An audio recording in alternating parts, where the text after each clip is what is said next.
Part 1. Customer phoning a company representative to complain about her new purchase.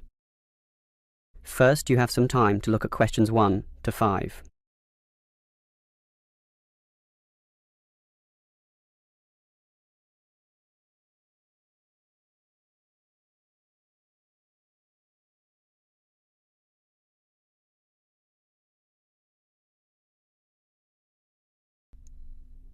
Now we shall begin. You should answer the questions as you listen, because you will not hear the recording a second time. Listen carefully and answer questions 1 to 5.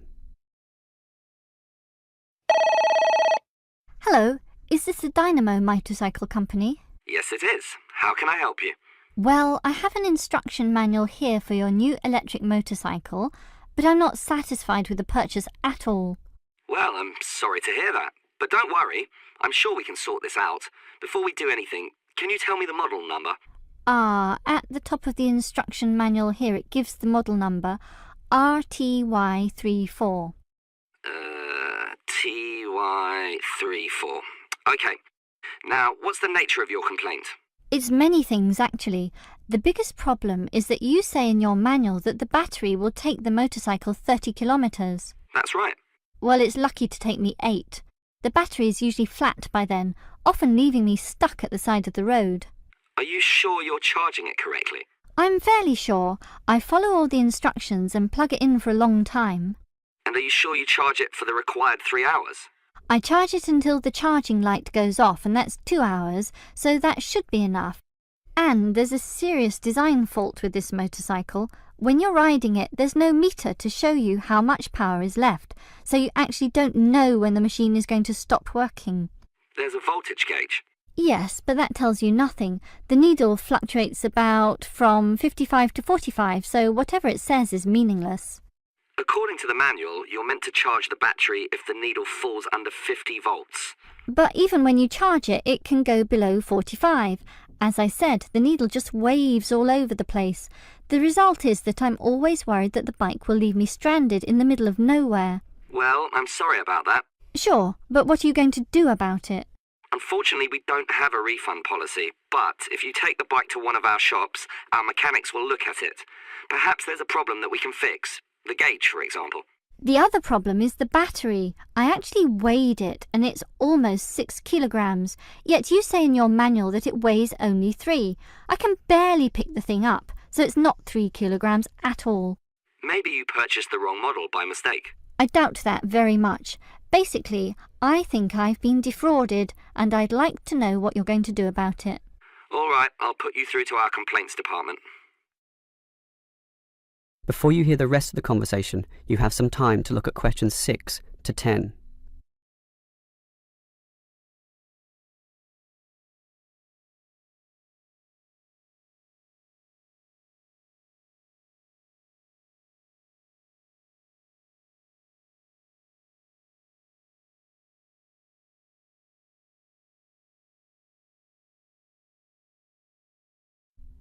Now listen and answer questions 6 to 10. Hello? Complaints department here. Apparently you have a complaint? Yes, I do. Let me tell you all about... It's all right. Our representative has already informed me about your problem. It's probably just a misunderstanding. I'm sure we can work something out. Right now, I need to take down some details. All right. Can I have your name, please? Jessie Parkinson. That's Jessie and Parkinson, Parkinson. Parkinson. All right. What shall we list this complaint under? Parts, service, or performance? Well, the meter isn't accurate at all, so that's parts, isn't it? Yes, perhaps, but you do feel more generally that the motorcycle doesn't meet the operational standards as advertised, so it's probably better to tick performance here. Can we tick both, parts and performance? No, we can only tick one, so let's not call it parts. We'll go with performance. Now, we may post some further forms and questionnaires to you, so would you mind giving me your address? Certainly, it's 45 Melrose Road. Melrose, M-E-L and Rose. Okay, now, your phone number? Just use my mobile phone, that's 28 982 453. 453. Okay, and if we have any follow-up questions, what time is best for ringing you? Morning, afternoon, night time? Well, I work as a secretary from 9 to 5, but I do get a lunch break which gives me some free time. This break used to be 12:30 to 1:30, but then it changed to an hour later, so it's best to ring me at 2 p.m. since the break now starts at 1:30. All right. That's all for now. We just need to do our own investigation, and we'll probably ring you back tomorrow. I'm sure we can get to the bottom of this. That is the end of part 1. You now have half a minute to check your answers.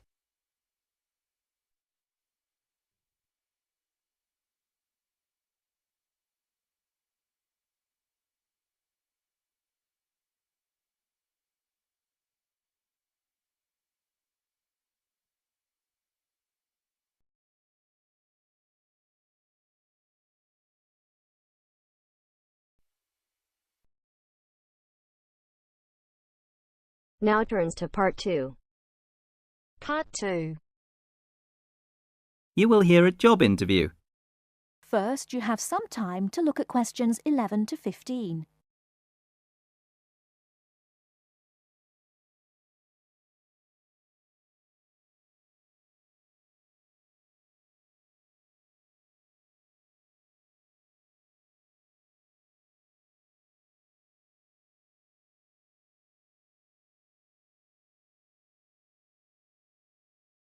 Now, listen carefully and answer questions 11 to 15.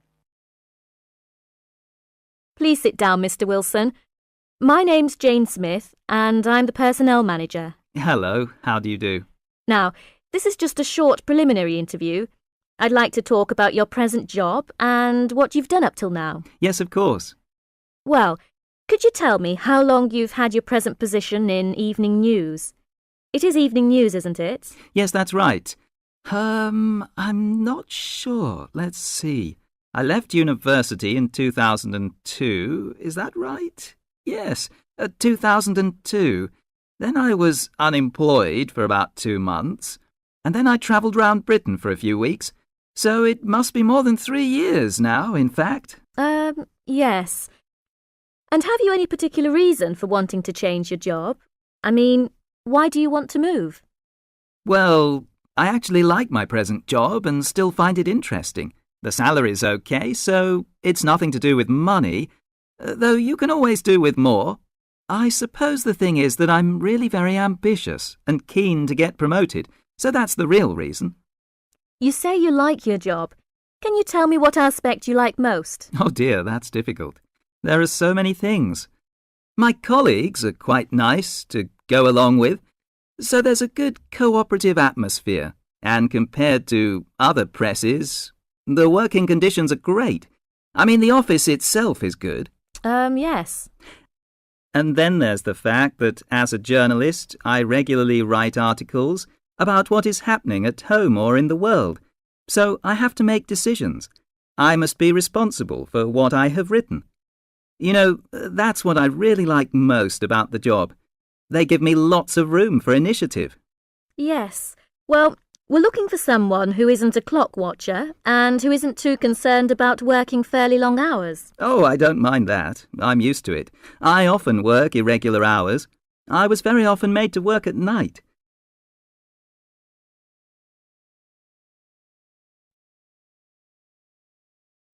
Before you hear the rest of the talk, you have some time to look at questions 16 to 20.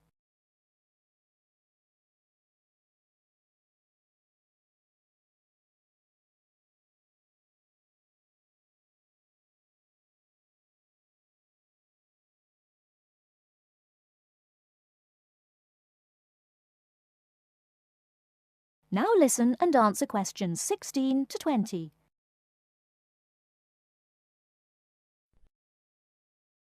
Hi, John. Are you nearly ready? Oh, no. I don't think I'm going to make it tonight. Why? I've got this assignment to finish for tomorrow. Well, maybe I can help. What do you have to do? I have to do a short presentation on some household object, and I just can't think of anything. I have to talk about what it is and the parts in it. Well, why not make it simple? Why not describe a bottle or a can?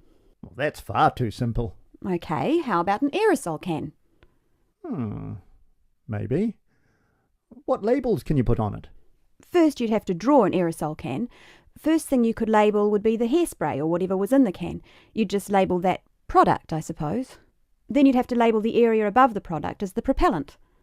Is that the gas that presses down on the contents of the can, forcing it out through the dip tube? Yes, you've got it. OK. So far, so good. Now, at the top of the aerosol, there are quite a few things to label, so I'd have to write quite small. Unless you drew a couple of lines and showed an enlarged picture of that area. Yes, that would work. Then I could start labelling from the top to the bottom. The first thing on the enlargement would be the nozzle. The what? The nozzle. You know, Nozzle. Then the seal. Right.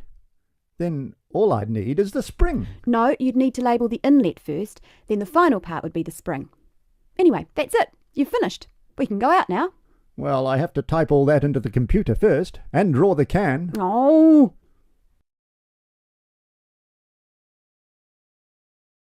That is the end of part 2. You now have half a minute to check your answers.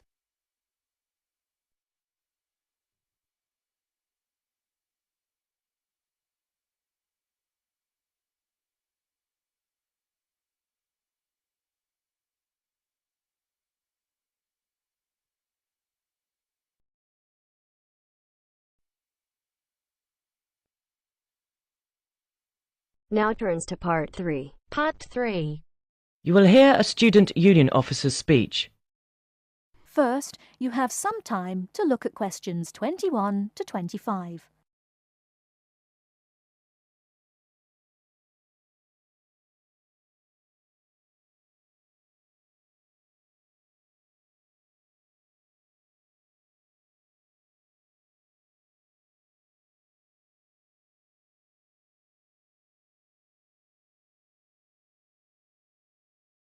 Now, listen carefully and answer questions 21 to 25.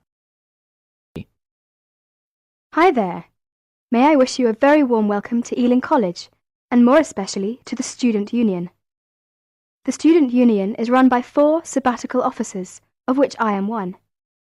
As the president, I am charged with the overall day-to-day running of the union itself, according to established policies within the Constitution. We also have a brilliant staff team who'll help us, and you'll meet them when you have 5 minutes to drop in and see us. The last year has seen the Student Union grow from incorporating a bar and a few offices with a small shop into being a thriving concern, which controls, to its credit, 2 bars, a cafe bar or restaurant, a shop, a comprehensive welfare department, and numerous offices. All this has been achieved by sheer hard work and dedication on the part of last year's sabbatical team and staff, who overcame many obstacles and teething problems, but won through in the end. This year, our aims as a team will be to consolidate on what has already been achieved, and to secure the future of the Union. With the new post of Vice President, Social and Communications, our main emphasis will be on communications within the college, which has always proved a problem in the past, but one which we hope to improve upon this year. One way will be the regular publication of a Student Union magazine, so all you budding journalists, come on down. Before you hear the rest of the talk, you have some time to look at questions 26 to 30.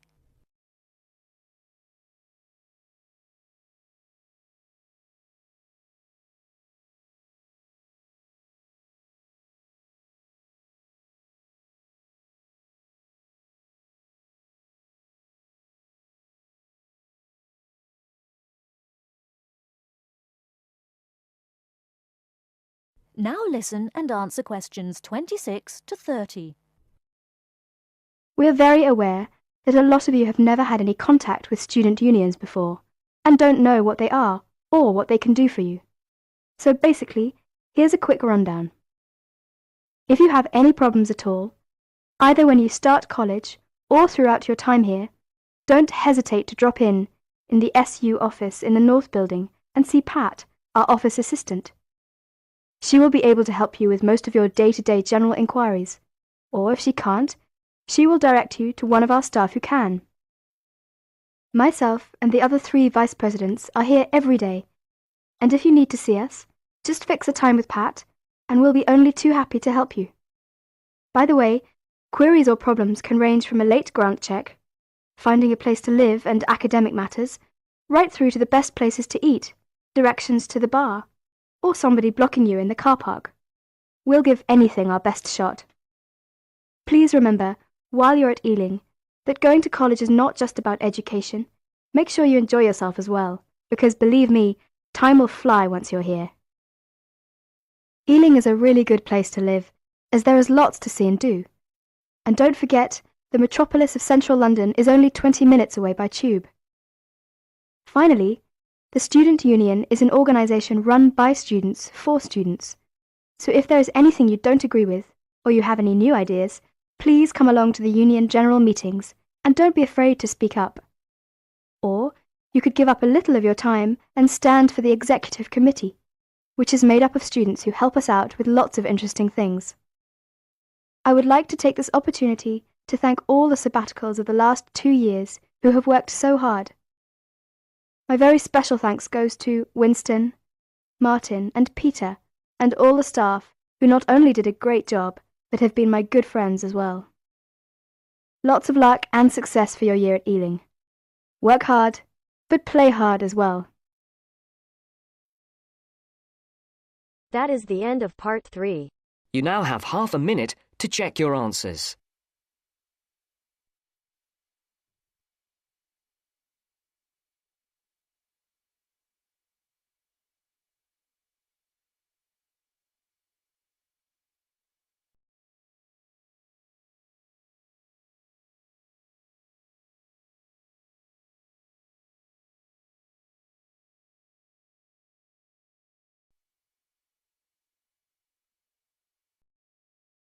Now turns to part 4.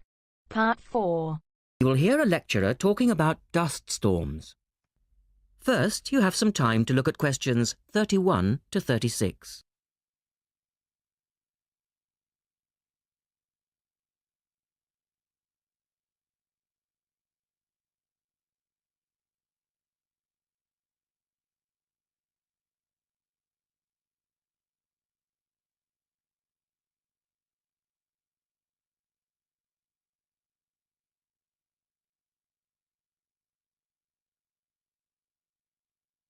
Now listen carefully and answer questions 31 to 36. In the last lecture, we looked at the adverse effects of desert dust on global climate. Today, we're going to examine more closely what causes dust storms and what other effects they can have. As you know, dust storms have always been a feature of desert climates, but what we want to focus on today is the extent to which human activity is causing them. And it's this trend that I want to look at, because it has wide-ranging implications. So, what are these human activities? Well, there are 2 main types that affect the wind erosion process, and thus the frequency of dust storms. There are activities that break up naturally wind-resistant surfaces, such as off-road vehicle use and construction, and there are those that remove protective vegetation cover from soils, for example, mainly farming and drainage.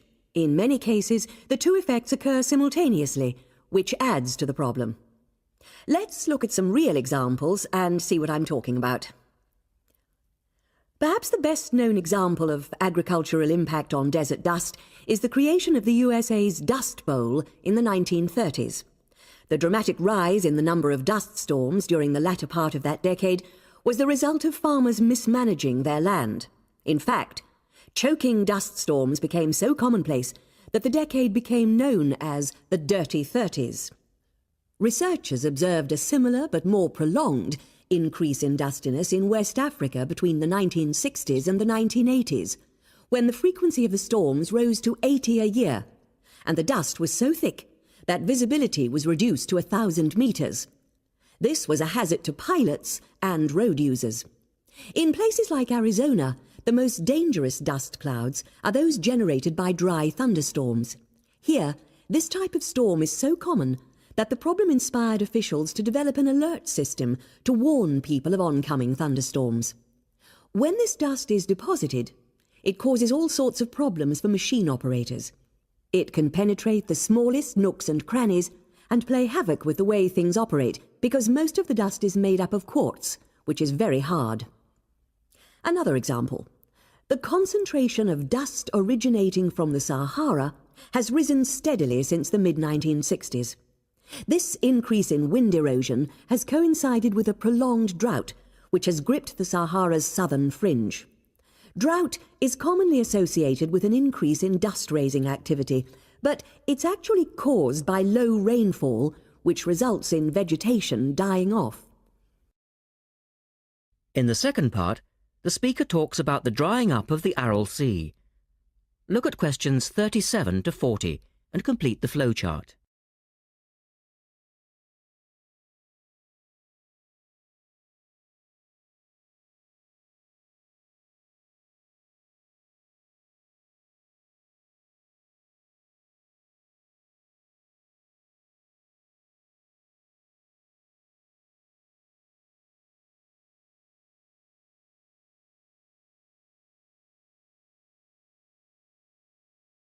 One of the foremost examples of modern human-induced environmental degradation is the drying up of the Aral Sea in Central Asia.